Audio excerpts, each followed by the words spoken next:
Good morning or good afternoon, wherever you are. Let me begin this session by saying how much I truly miss that my dear friend, my mentor, my father figure, my close collaborator in learning, Ebrahim Golestan, is not here. And in a sense, I am glad that he did see the book before he passed at the age of 102. The book was essentially in celebration of his 100th anniversary birthday. And with Mage as the publisher and with the heroic effort of them and our collaborators, Dr. Utrata was the co-author of a chapter.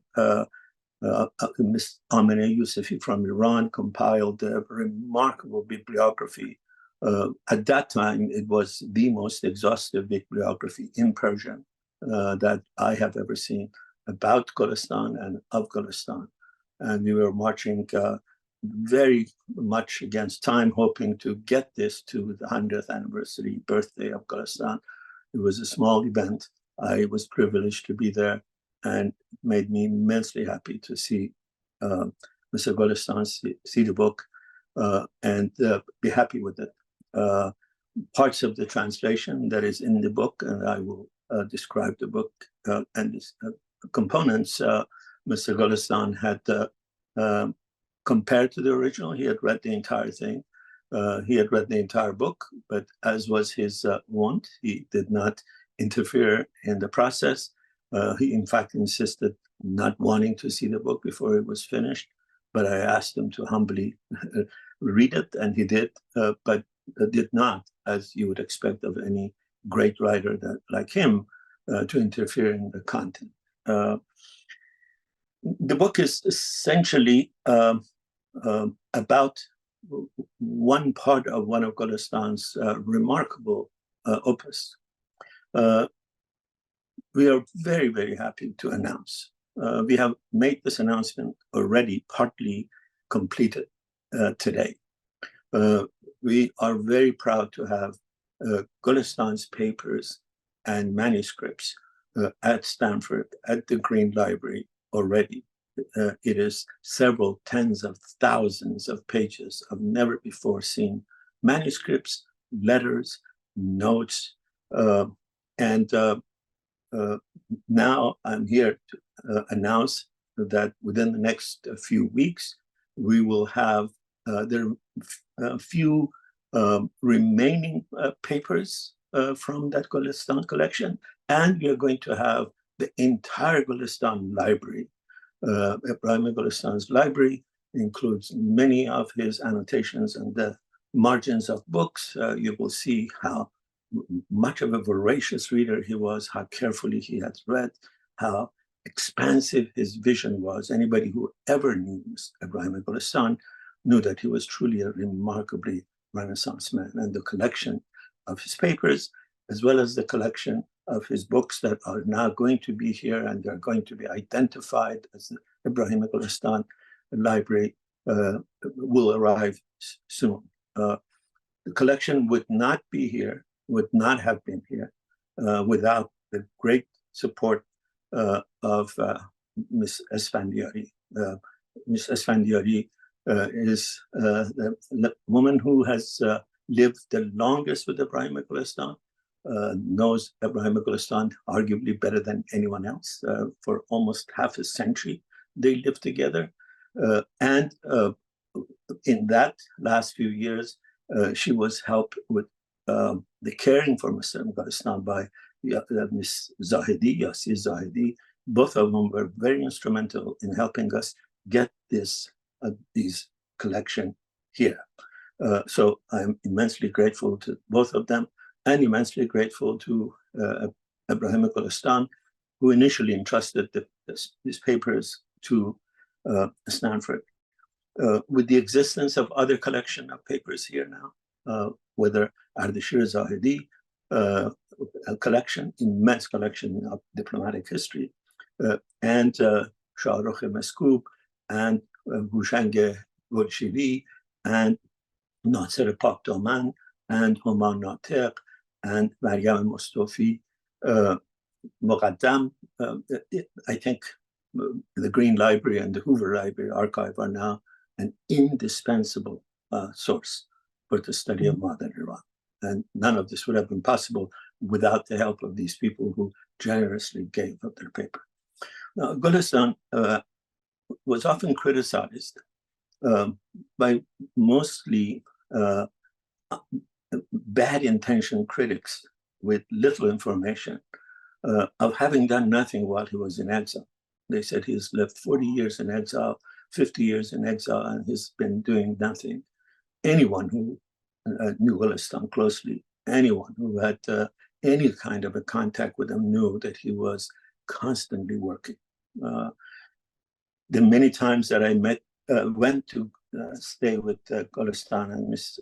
Asfandiari at their home, you could see Golestan was at work early from the morning behind his desk, and would often be at work late at night. Some of that work has now been published. Golestan has been very prolific in the last 15, 20 years. He has published several books.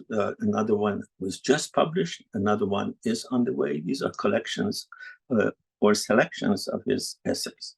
One of the most remarkable of these, I think, is a book called Encounters in the Time of Encounter. It is 2 essays, lengthy essays, one about the encounter with Dylan Thomas, the other encounter with the group that goes from Mossadegh's newly appointed cabinet to Abadan to take over the oil industry from the British. Both of these, the encounter with Dylan Thomas and the encounter with this group, have Golestan as a character in them, because Golestan was working in the oil industry at the time, was in charge of the publication, and to me anyway, in a remarkably astute set of observations, he describes Iran at one of the most crucial moments of its history, 1952, 1953. I think Golestan is truly, in my view, one of the most remarkable social historians of modern time. Not only his films are that way, but his novels are like that. And these 3 books that he published in the last 10 years, Encounter being one of them, Mukhtar being another one, Name, the letter to Simin, being another one. They are really a remarkable social history, intellectual history of modern Iran. Encounter with Dylan Thomas is when Dylan Thomas is sent to Iran by the British to make a film, a propaganda film, in favor of the British, in favor of the oil company, and in despite of Mossadegh. Golestan, as a person who spoke very fluent English, was assigned the task of leading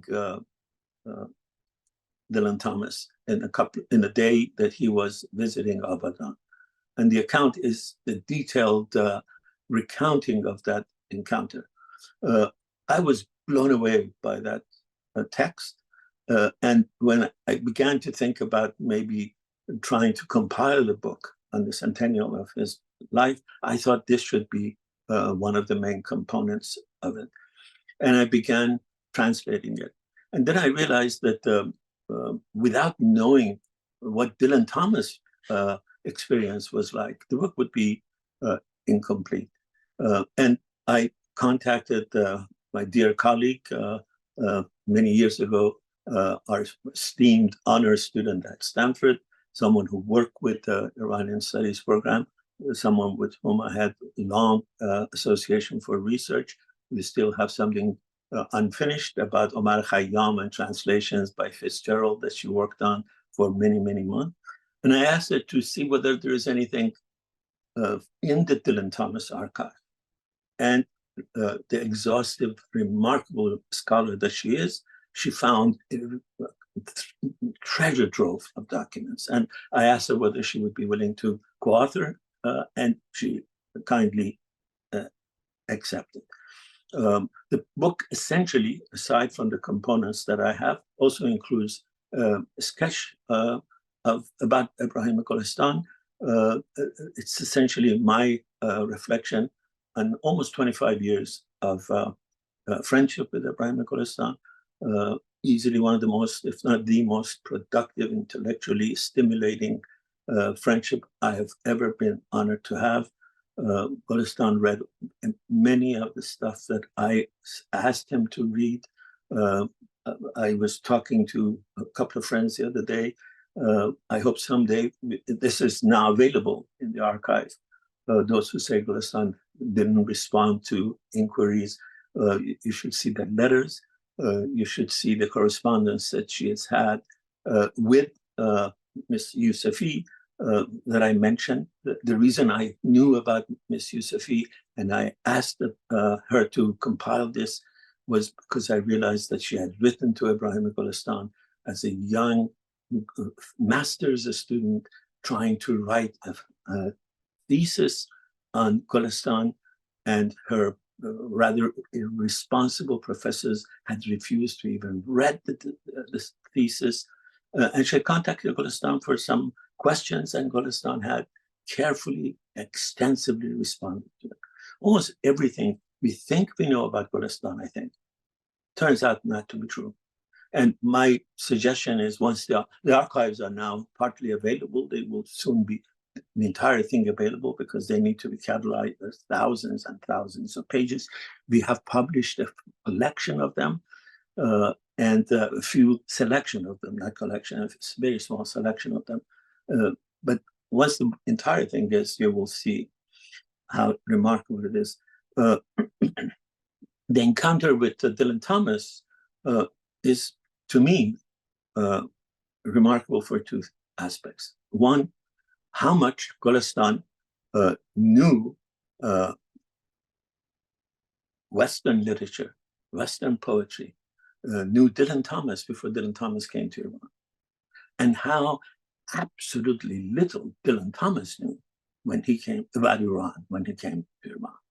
And he continued in his ignorance.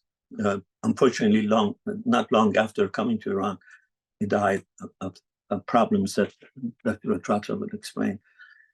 And to me, part of the problem of Iranian studies, part of the problem of the Western view of Iran, is captured in this by Golestan in a very subtle way, without ever criticizing openly Dylan Thomas.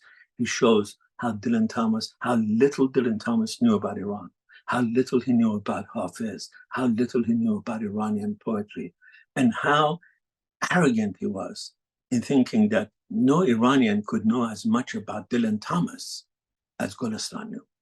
That's the problem I think many Iranian scholars faced in the past, face today. This arrogance that you find in some of the Westerners, that they can't accept that an Iranian knows more about their culture than they ever hope to know about their culture. You see the same problem, I think, in another film that was made about Golestan, Golestan's encounter with Godard, the filmmaker. I was astounded how much Godard was ignorant about Iran and how profoundly knowledgeable Golestan was about not just Godard, but about film history. This book tries to capture that. And if it has captured, to no small measure, it is because of the brilliant work that my dear colleague, Dr. Utrata, helped write about Dylan Thomas and his experience in Iran. Now I'm going to turn over the meeting to her to talk about Dylan Thomas, and then we'll engage any questions or comments that you might have. Thank you.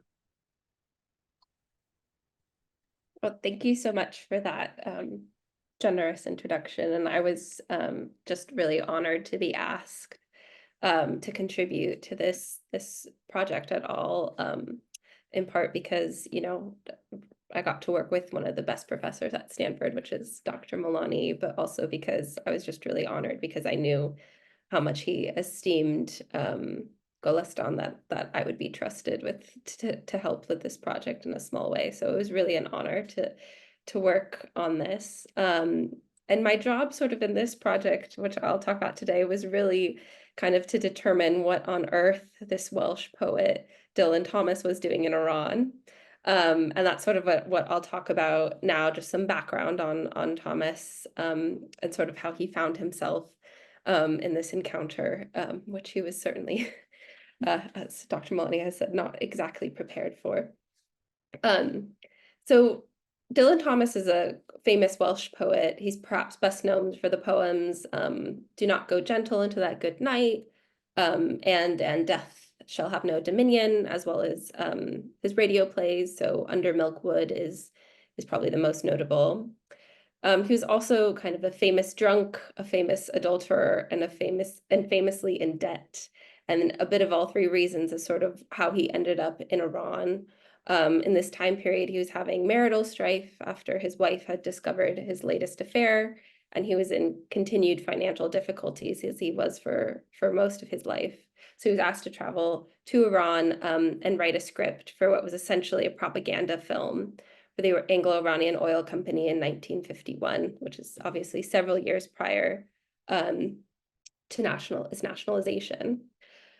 So it might be a bit surprising that Thomas was asked to write such a script in such a contentious time for the company, given that he had as Dr. Milani said, very little knowledge or interest in Iran. But kind of biographers and what I found in the archive was that speculated that what happened was the company probably wanted a well-known personality to write the script, and he wasn't as famous, but was quite well known at this point. And he was a good friend with the director of the film. But in fact, Thomas did not actually end up completing the script, and when the film did come out, which was actually after the company was nationalized, it was written and directed by someone else entirely, although Thomas was paid £250 plus expenses for the journey. And so there's some theories as to why he didn't complete the script, which I think kind of reveal a little bit about this conversation and encounter he had with Golestan. So I'll talk a little bit about some of them. One was alleged falling out with the director and the company over the vision of the film. And so, you know, the company was sort of hoping for Thomas to write this sort of like idyllic sort of farmland countryside version of Iran, where the company was just sort of in the background, you know, kindly, you know, extracting oil. And Thomas really wrote a lot about the poverty and kind of urban poverty that he was seeing, although, as I'll kind of discuss later, still kind of fed into the kind of nationalist or the British sort of imperial view of what the British what the Anglo-Iranian Oil Company ought to do in the country. And in fact, there was a lot of filming difficulties because of the kind of local anger towards the company in Iran. They actually ended up evacuating much of the crew and couldn't actually film most of it. Another theory, and I think this is the one we kind of agreed on, happened, is that Thomas didn't finish the script because just the same as he hadn't finished many other scripts that he was commissioned and paid for. There's nothing kind of unusual in his inability to write it or to finish it. But the most interesting theory, and I think it was worth saying, is that like a lot of the British involvement in Iran, there's allegations and conspiracies that Dylan Thomas was actually a British spy sent to Iran. Most of his biographers think that this is extremely unlikely, although not impossible. So he certainly had a lot of friends who were spies. But as his biographer, David Thomas, pointed out, quote, "If MI6 wanted to add to the information being gathered by their agents, they had available the large number of British people working in Iran. Why send a naive, indiscreet, drunken poet?" And I think this leads quite nicely into what I think for me, and I know Dr. Milani had spoken about this, is kind of the most, like, I'm perhaps unsurprising, but really shocking and frustrating thing that comes out of this encounter with Thomas, which is just how uninterested he is in the country as well as ignorant. So that's kind of reflected in this conversation that he's just sort of passively there, not really like engaging so much. And that's also reflected in his letters. So this is an excerpt from what he wrote about the trip. He said, I walk with a pleasant Persian guide through endless museums, palaces, libraries, and my boredom bleeds. Only the bazaar was wonderful. All the things one's read about, one's ever seen, haggling and cursing and grinning and smelling of incense and carpets and food and poverty. And I think there's been a recent actually documentary about Thomas's time in Iran. I think the kind of contemporary commentators about Dylan Thomas and his time in Iran have been really taken by the way that Thomas was so kind of aghast and outraged by like the very real poverty that he saw in Iran. But I think there's sort of two bits of this to say. The first is that, it's this sort of kind of the classic kind of almost Orientalist description of this country that, that it's so it's developing, it's backwards, it's poor, and that even when faced with this knowledge of like what a rich culture and history, Thomas can't quite get out of his vision of what he thinks Iran is. And so I think there are moments in this encounter reading it, especially when they're, discussing literature and translation, that you can see Thomas like light up and engage for a moment. But it really struck me how much it seemed to pass him by what a kind of deeply intellectual and really like literary culture Iran is that he had just no knowledge of. And so I love there's one moment where Golestan is trying to date a Persian poet for Thomas and says, oh, this is a few centuries before Chaucer. And Thomas is really like taken aback, to be faced with this. And again, as Dr. Milani said, I really love that moment, at least for me, was so revealing when, Golestan has been mentioning all these, very kind of famous, well-known Persian poets, and Thomas has no idea really who they are. And Golestan is so knowledgeable that he has actually almost accidentally memorized lines of Thomas's poems and can recite it back to him. And Thomas finally goes like, "Did you prepare for this meeting?" As if there was no other way besides, some conspiracy that this person could be, less, he's so ignorant of Persian culture, and that he's so shocked that someone else could be so knowledgeable about a culture outside their own as well as their own.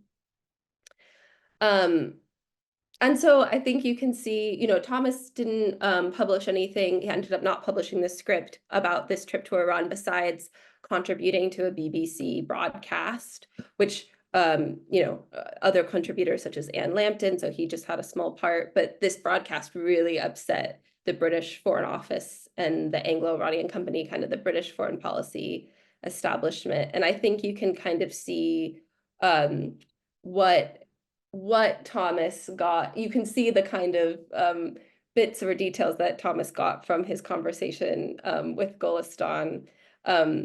It reminded me, one of my colleagues once said, you should never trust people who publish articles about countries that begin with an anecdote about a taxi driver, because it shows the only person they spoke to in the country was the person who drove them to and from the airport.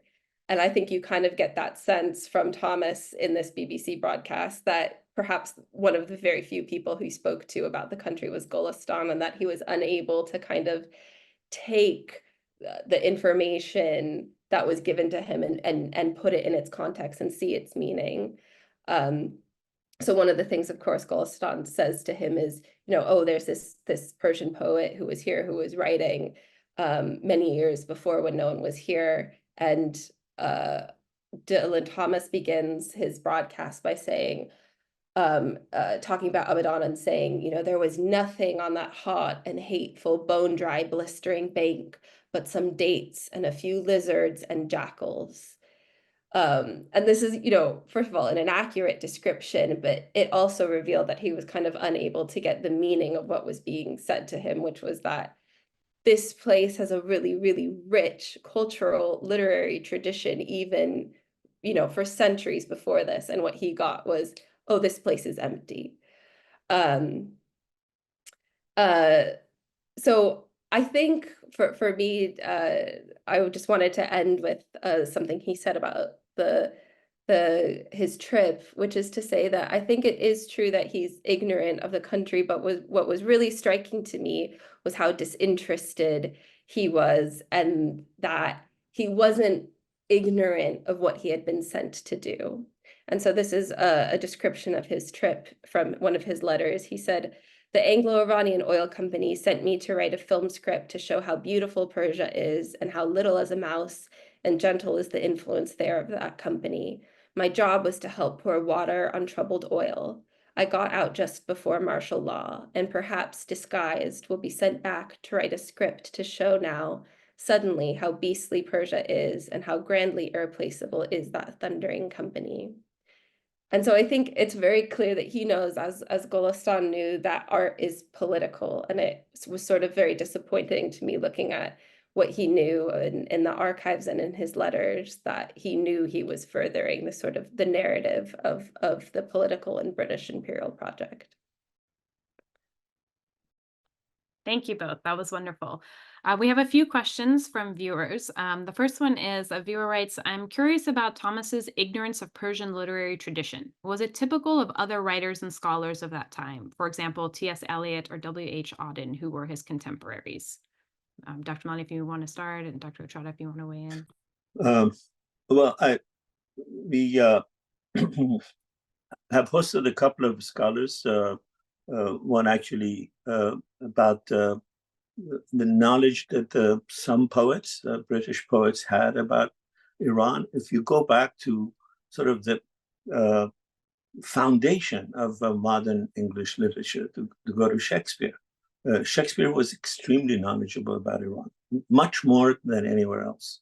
We know why that was. He was neighbors with someone who was hosting a person, the brothers who had gone to Iran and came back and talked about Iran.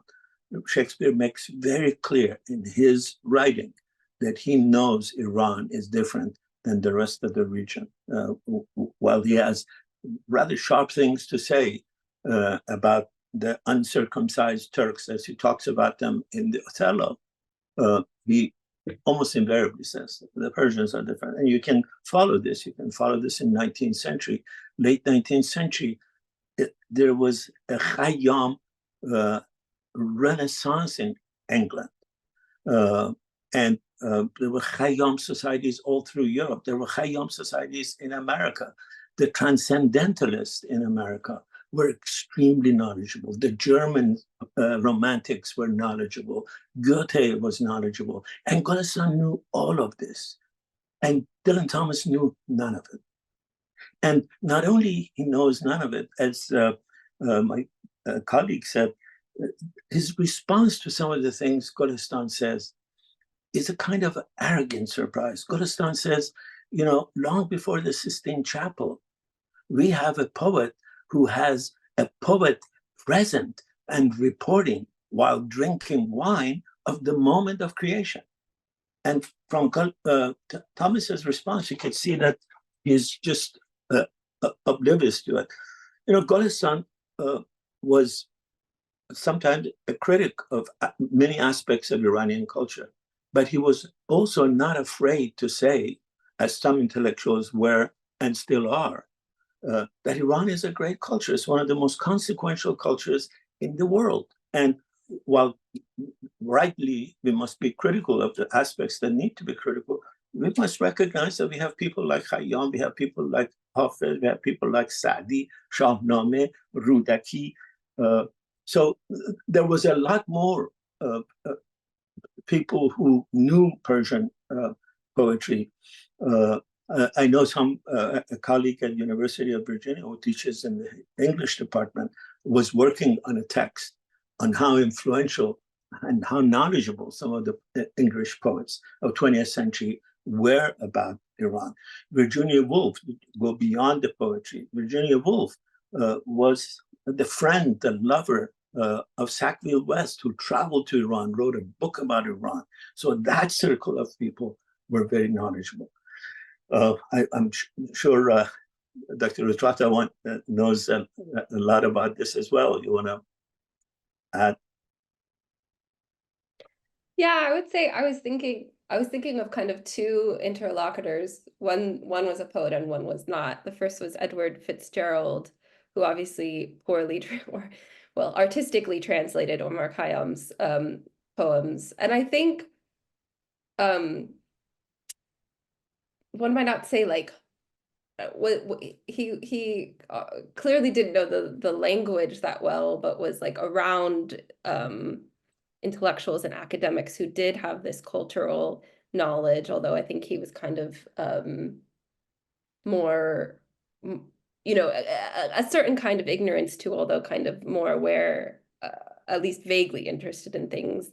And then I was also thinking of Gertrude Bell, who I know Golestan says, oh, her translations are so dry and boring. But I was looking at her letters while we were writing this chapter, and it really struck me that, like, she obviously had this sort of imperial policy and was really complicit also too in the British structures, but was very knowledgeable about the region and about language. And and she talks about being so mortified because she can tell that she's this is when she was 19 or 20, the first time she was in the region. I think she wrote in her letters, like, I'm so mortified, I'm clearly imposing on people.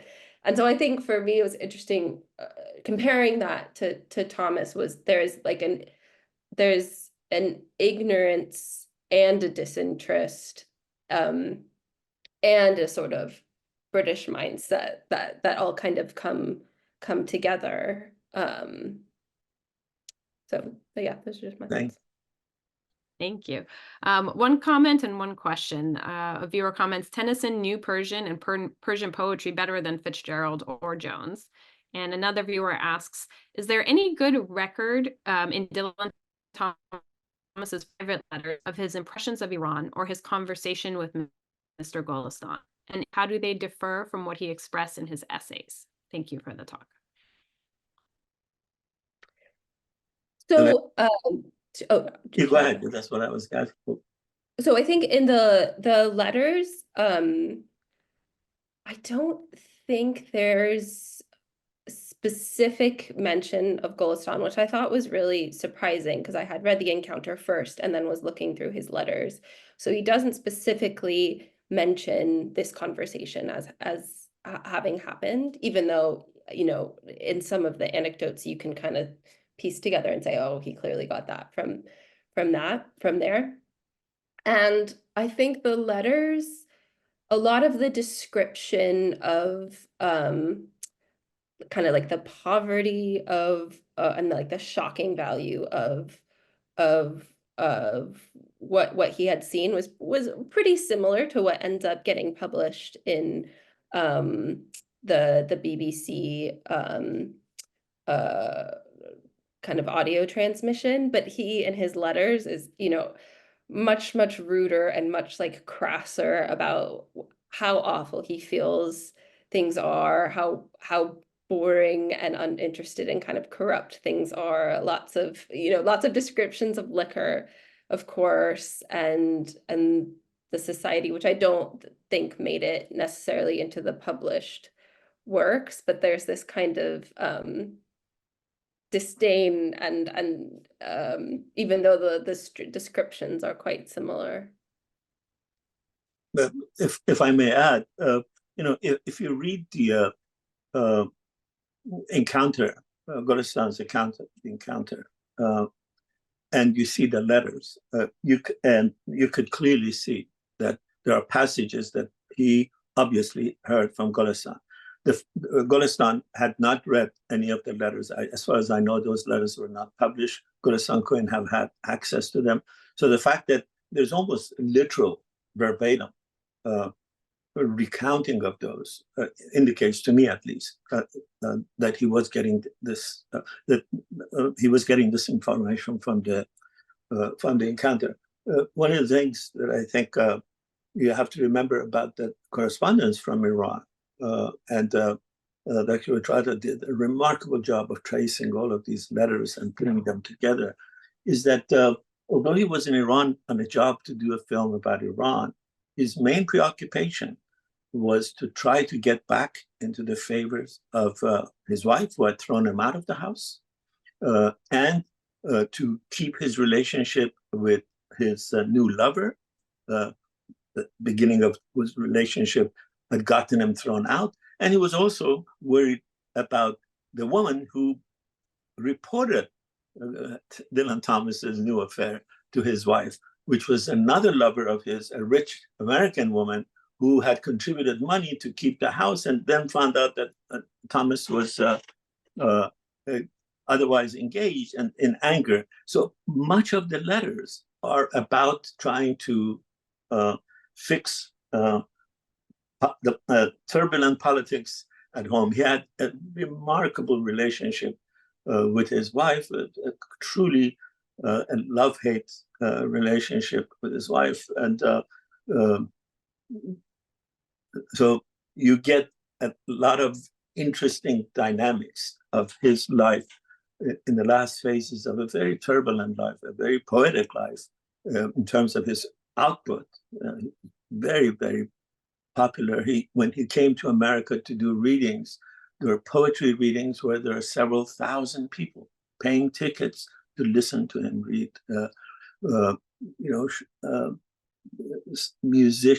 Composers who listened to him and were so enamored of his articulation that they said they want to make a symphony about his poetry. So he was a remarkable poet and a remarkable presenter, actor, but he had a very, very troubled private life, and letters are very much about that. Thank you. One viewer asks, is all of Golestan's work available in English? Sadly, no. Golestan's work, most of it actually is not available in English. Now, almost all of his films, which are remarkable, Golestan, I think, is rightly considered one of the great masters of the new wave of Iranian cinema. His documentaries are remarkable. One of the first documentaries to win very important awards internationally. He is the producer of probably the most important documentary in modern Iran, the documentary by Forough Farrokhzad, House is Black. Golestan was the producer for that. Golestan speaks parts, has a speaking part in it, has contributed to some of the writing. Almost all of it, as he himself repeatedly says, is the work of Forough. That's a Forough directed film. But the producer, as anybody knows, has a very important role, particularly a producer who is also, at that time, the beloved, the lover of Forough Farrokhzad. A very small part of Golestan's writing have been translated in English. And one of the reasons, I think, is that, first of all, when Golestan was alive, he was very protective of his rights. He wouldn't allow mangled translation to be published. When he thought that the translation was being published without his permission, he stopped it. He was unabashed, and I think rightfully so, about the rights of authors. Unauthorized translations, he would not permit. Mangled translations, he would stop. But there are some that have gotten published, and it's a very difficult thing to translate, I have to tell you. And translating this part, and I also translated one short story that he's written. It's not a short story, it's essentially a one-page account of him and the daughter of the Soviet consul in Shiraz, playing on their bicycle. It's one of the most remarkable things I've read in terms of suggesting the romance that some of the intellectuals of Iran, including Golestan, who was a member of the Tudeh party, had with the Soviet Union. It's very difficult to translate. Some of it has been translated, certainly not enough, and absolutely not all of it. Thank you. And as Dr. Milani mentioned, there are now extensive Iran-related archives at Stanford, and new material arriving each year. And we did bring our Stanford students to learn more about the archival research process. But Dr. Utrata, as an experienced and skillful archival researcher and former student, I'm wondering if you could share a little bit about your archival research process and what's important to know about conducting research in particular. Yeah, so I was actually really lucky. I think I got my first exposure to archival research as an undergraduate at Stanford. And actually, Professor Norman Neymark, who was previously head of Stanford Global Studies, was really instrumental in that, because he takes all of his undergraduate students to the archives and goes like, this is how you do it, and this is how you call things. I think for the students that I help do archival research, the biggest hurdle can sometimes just be like, how do I logistically go to these archives and call things and look through? So I think it's such an important thing that the center does, is the supporting student archival research. For these, for the Dylan Thomas archival things, I think the best thing I do is begin with the secondary sources that have already been published. There are a few biographies of Thomas, which and actually we were lucky because one of the biographies had done really good extensive archival work.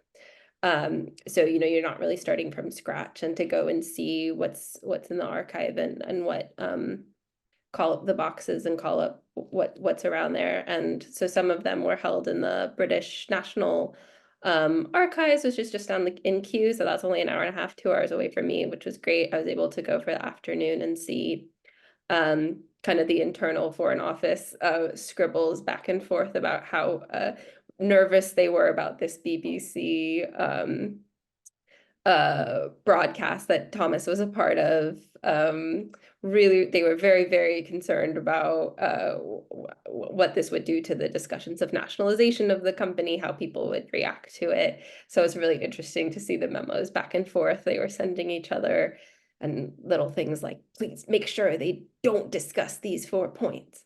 Then there were, of course, BBC, some BBC archives that were also in the PRO, again, editors saying, is Thomas going to send in that script he said he was going to send? And them going, no, I don't think he will. He didn't send us a script before either. And then, of course, the letters, which luckily I didn't have to go to the archives for. Those have been published in an edited volume.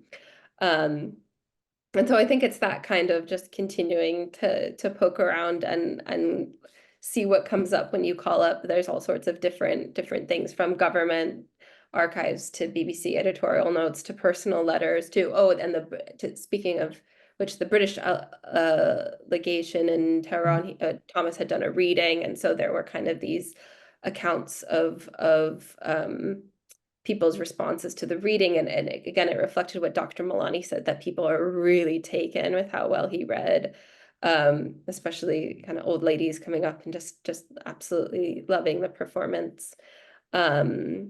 So sort of an amalgamation of all sorts of different sources. Thank you. In terms of, can I say something? In terms Sure. of the Golestan archive, now, as well as we have the Golshiri archive here, we have the Mescoup archive here, and in the Pakdaman archive, many others. You could see what it takes to write a great work.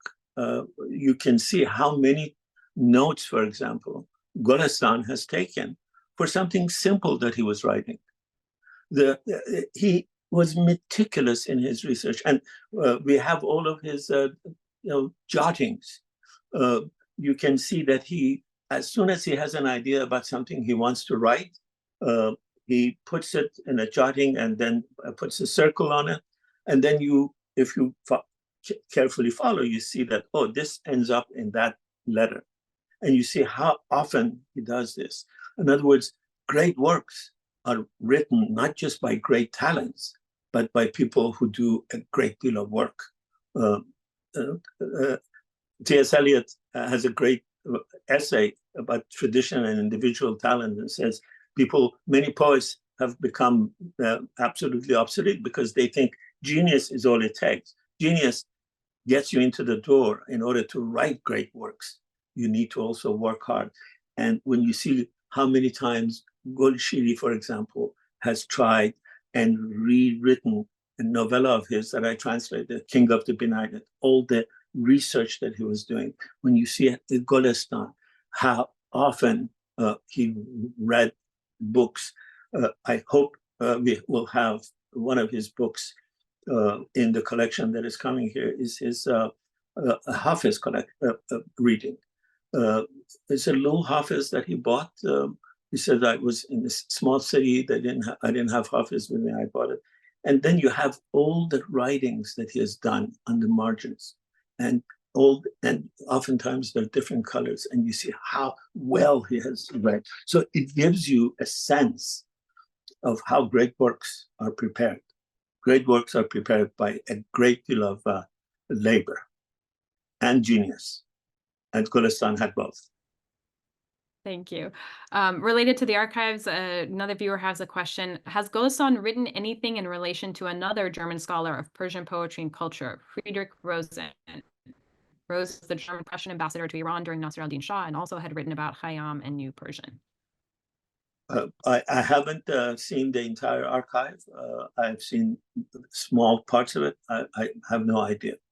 Hopefully, we will soon be publishing a research guide to it that will tell you all the files that are in there. I don't know, but in terms of publishing, he hasn't. The thing that he has published and is truly great is on Sirus Atabai. Sirus Atabai was a grandson of Reza Shah, almost universally unknown that Reza Shah had this grandson. And Golestan wrote a eulogy of him. He describes his poetry. Atabai was a great accomplished poet in German. He also traveled to Iran. Golestan helped him write a really brilliant letter to the Shah, asking for help when the poet was in dire financial strait. And you see Golestan prepared the first draft. You see the jottings he makes on how to correct it. And he kept all of these things. Golestan kept saying that, I have nothing here, but it turns out that he kept everything because he rightly understood that all of these are an important part of history. Thank you. Are there other plans for material from the archive or other ways that the work will be showcased out of the archive similar to this Dylan Thomas project? We are trying to, we have put some of the material online. We hope to put some more of the material online. The material is now at the Green Library. Our very capable curator at the library, Dr. Gheraklu, is in charge of that process. What we don't want to do, and we haven't done this with the Meskub archive, we haven't done it with the Zahedi archive. Obviously, we shouldn't do it with any of these archives. We don't want to sensationalize them. There are a lot of sensational material in these things. If you have thousands and thousands of pages of jottings and things, you can always pick a page or image and try to make a story out of it. Scholars have to do this. The scholars have to come and look at this, and hopefully very soon we'll have almost the entire Zahedi archive online with the help of Hoover. And that's almost 1 million pages of documents. And there are stuff in it that is very sensational. You can pick that image and say, oh, this is how he talked, or this is how the Shah responded to this. But we just want to say the stuff is here. Come and learn about modern Iran in all of its complexity. Thank you. We had a question asking about accessing the material, and we do want to reiterate that these are open to the public. So anyone can come to Stanford Green Library, to the Hoover Institution, register for research, and can access the material. It's not restricted. Can I we say just one have thing? and I'm wondering. Yes, please. Oh, I just wanted to say one thing about in reference to the archives. I think sometimes, you know, was originally a historian, and I just want to say archives are just absolutely incredible. And sometimes, especially in this age of AI, people can forget how much work a good archive is, and the archivists are the lifeblood of history and academic institution. The archivists at the Hoover Institute at PRO, they even the small ones here. I just went to the St. Anthony's archive at Oxford. They are incredible, talented people putting together a good archive, and a good finding guide is so hard. So I'm so glad that these archives are here, and just to say that like, the work of archivists is really incredible. Thank you so much. We just have a few minutes left. Dr. Utrata, would you want to read a little bit of a passage from the Dylan Thomas section of the book to share with the audience in case they haven't had a chance to read the book yet? Sure, happy to do so. I'll just pull up. I think I will, this is a little, I'll read a bit from the end of the chapter. So this is a excerpt from the BBC broadcast, beginning on page 135. So much of Thomas's words in the BBC broadcast is simply a repetition of the descriptions of the country he had earlier penned in his letters. He talks of beggars and bazaars, of poor hungry children, and of one crying disabled child that caught his attention. He asked the English sister why the child was crying. The nun replied that, and this is a quote from Thomas, his mother went out every day begging in the streets, and he was too weak to go with her, and she was too weak to carry him, so she left him alone in her hovel. The hovel had a hole dug in the earth floor where a fire always was, and a heap of hot cinders ready for cooking. The child fell in the fire, face down, and lay there all day burning until his mother came home at dusk. He'll get better, but he lost one arm and all of his toes. Reading this passage, one cannot help but think that Dylan Thomas thought of the Anglo-Iranian Oil Company as the saintly sister out to save the abandoned child of Iran, never realizing how complicit she had been in what had caused the plight of the impoverished and neglectful mother in the first place. Like the British foreign establishment, the Anglo-Iranian Oil Company was furious about the disastrous BBC broadcast. One has to wonder, however, what exactly they were so upset about. The program seemed entirely congruent with the company's aims and output. In fact, this scene was very similar to what Ronald Triton, the director of public relations for the Anglo-Iranian Oil Company, had originally envisioned for the film. Triton had pitched, quote, the film might start at midnight in the refinery itself, something full of noise and steam and heat to set the scene. The noisy production sequence could give way to the quiet of a hospital ward in the early hours, which the English nurse soothing an ill and frightened Iranian girl. From there, we might go, say, at 5 a.m. to dairy cows and the comfortable, homely noise of the milking cows. Do you see what I'm getting at? Thomas clearly did, and although he does describe the poverty of Iran, he demurs in placing any blame at the feet of the oil company, even in the BBC radio broadcast. Instead, he describes a desolate, impoverished Persia where the only remotely hopeful place is prosperous Abadan, which is a community that lives at the end of a pipeline. Just as Triton had hoped for his propaganda film, the message of Thomas's radio broadcast seemed to be the only hope for Iran was the oil company. Thank you so much. Thank you, Dr. Utrata. Thank you, Dr. Milani. The session is being recorded for those who are asking, so it will be published online after. Again, the book is available through Mage Publishers, and you can find it on the Iranian Studies website. And we look forward to seeing you at future events. Thank you both. Thank you.